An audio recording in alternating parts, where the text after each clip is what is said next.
Bakit ba ako ay iniwan? Ano bang pagkakamali?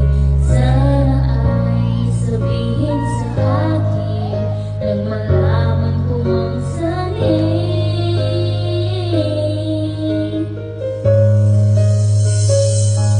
Aking palaging hanggang sayang di ako ang sigaw at tago ng puso ko.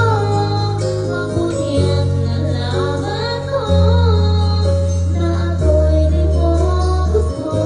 Huwag kang mag-alala kung sayang di ako ang lahat ng pinapangarap ko.